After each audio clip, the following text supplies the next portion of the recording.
Subscribe my channel. आज हम बात करेंगे इंडियन एविडेंस एक्ट की कि यह क्यों बना और क्या यूज है इसका। तो फ्रेंड्स आज ये बात करते हैं।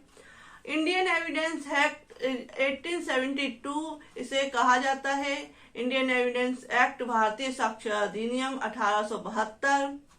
यह बना इनेक्ट हुआ 15 मार्च 1872 को। अप्लाई हुआ 1 सितंबर 1872 को। मैंने नोट्स तैयार किए हैं जिससे कि आपको इजी हो अपनी स्टडी में। इसमें 3 पार्ट है। पार्ट 1 है चैप्टर 1 से लेके 3 तक। पार्ट 2 में है चैप्टर 3 से लेके 6 तक और पार्ट 3 में है चैप्टर 7 से लेकर 11 तक। तो इसमें टोटल जो चैप्टर है वो चैप्टर है 11 चैप्टर है। 1 से लेके 11 चैप्टर्स है इस एविडेंस एक्ट में और सेक्शन है 1 से लेकर 167 तक। यह संपूर्ण भारत पे अप्लाई होता है। सिविल और क्रिमिनल लॉ दोनों में अप्लाई होता है। यह सिविल और क्रिमिनल दोनों में जो एविडेंस एक्ट है वो अप्लाई होता है, यूज होता है। जो चैप्टर 1 है वो प्रिलिमिनरी बताता है, प्रारंभिक बताता है सेक्शन 1 से लेके 4 तक कि प्रिलिमिनरी क्या है, जो मैंने आपको बताया है पहले कि कैसे बना, कब बना, इससे रिलेटेड सेक्शन है। जो चैप्टर 2 है वो सेक्शन 5 से लेकर 55 तक है, जो में कुछ पार्टों में डिवाइडेड है। पूरा चैप्टर जो चैप्टर 2 है वो 5 से लेकर 55 तक पूरा सेक्शन है। इसमें तथ्यों की सुसंगति के बारे में बताता है। जो सेक्शन 5 से लेकर 16 तक कि कौन से तथ्य सुसंगत हैं, ये बताता है सेक्शन 5 से लेकर 16 तक। Of the relevancy of fact chapter 2 में के पार्ट 1 में।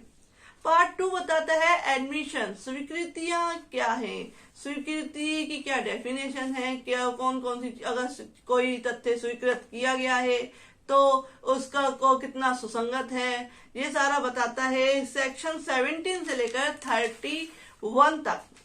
नेक्स्ट जो पार्ट है वो बताता है उन व्यक्तियों के कथन जिन्हें साक्ष्य में बुलाया नहीं जा सकता। Statement by person who can not be called as witness, ये बताया गया है सेक्शन 32 से 33 तक। इसका मतलब है उन व्यक्तियों का कथन, जैसे कि आप एग्जाम्पल मान लीजिए कि कोई व्यक्ति मर गया है लेकिन उसने कुछ साक्ष्य दिए, एविडेंस दिए हैं, तो उनको उसको एज ए विटनेस बुलाया तो नहीं जा सकता कि वो व्यक्ति जिंदा ही नहीं है। तो उस केस में जो ये सेक्शन है 32 से 33 तक बताया गया है चैप्टर 2 के।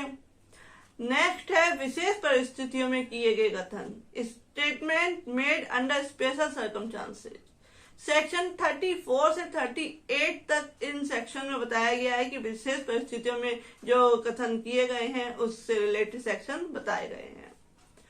5 है पार्ट 5 कहता है किसी कथन में से कितना साबित किया जाए, how much to be statement is to be proved.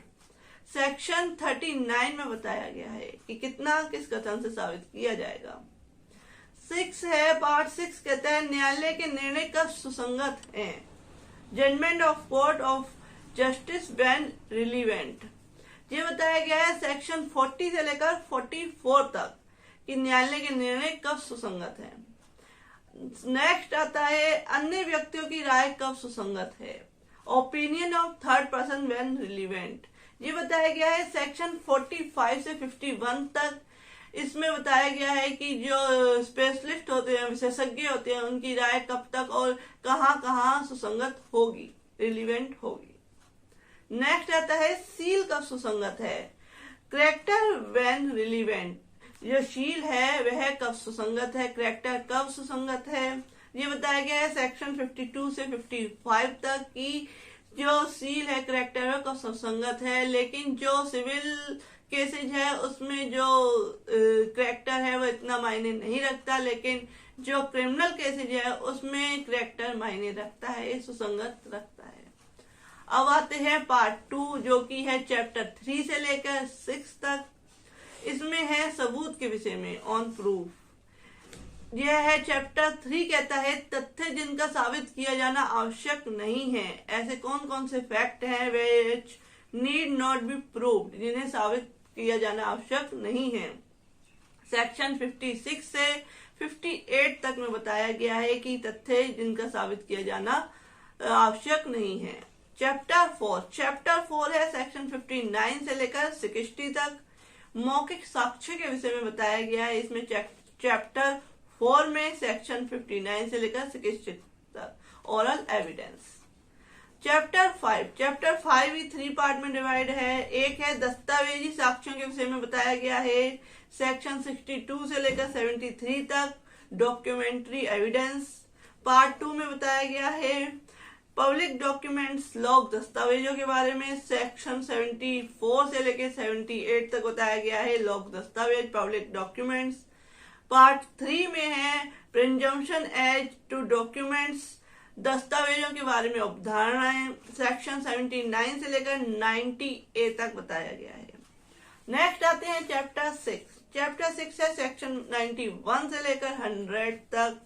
दस्तावेजी साक्ष्य द्वारा मौखिक साक्ष्य के अपवर्जन के विषय में बताया गया है। Of the execution and oral by evidence documentary evidence ये बताया गया है। जो है सेक्शन चैप्टर जो है साक्ष्य का पेश किया जाना और प्रभाव, production and effect of evidence. Part 3 में है साक्ष्य का पेश किया जाना और प्रभाव, production and effect of evidence. इसमें चैप्टर 7 से लेकर 11 तक दिए गए हैं।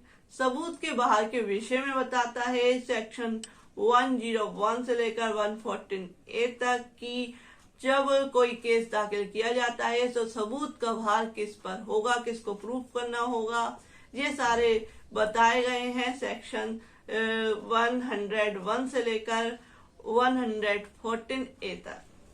चैप्टर 8 है विबंध एस्टोपल, सेक्शन 115 से लेकर 117 तक। एस्टोपल होता है, विबंध होता है कि आपने किसी व्यक्ति को कोई चीज बेची जब आप उसके यानी कि आपका उस पर कोई हक नहीं था, उसके बाद वो चीज थोड़े टाइम बाद आपके हक में आ गई, तो आपने जो चीज उस व्यक्ति को बेची तो आप उससे यह नहीं कह सकते कि जब मैंने तुझे वो चीज बेची थी तब है मेरे पास थी नहीं, तो अभी मेरे पास आई है तो मैं आपको ये चीज नहीं दे सकता। तो इसमें एस्टोपल यानी विबंध का सिद्धांत अप्लाई होता है। नेक्स्ट आते हैं चैप्टर 9 साक्ष्यों के विषय में बताता है ऑफ विटनेसेस, सेक्शन 118 से लेकर 134 तक। नेक्स्ट चैप्टर 10 साक्ष्यों की परीक्षा के विषय में बताता है of the examination of witnesses, section 135 से लेकर 166 तक। नेक्स्ट आता है चैप्टर 11 साक्ष्यों के अनुचित ग्रहण और अग्रहण के विषय में बताता है of improper admission and reaction of evidence, section 167 में बताया गया है।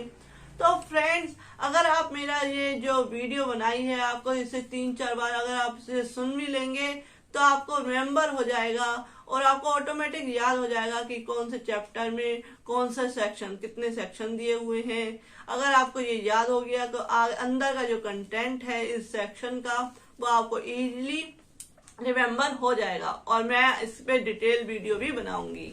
तो friend please subscribe my channel and like my video and bell icon को दबाना ना भूलें न्यू वीडियो के लिए। Thank you.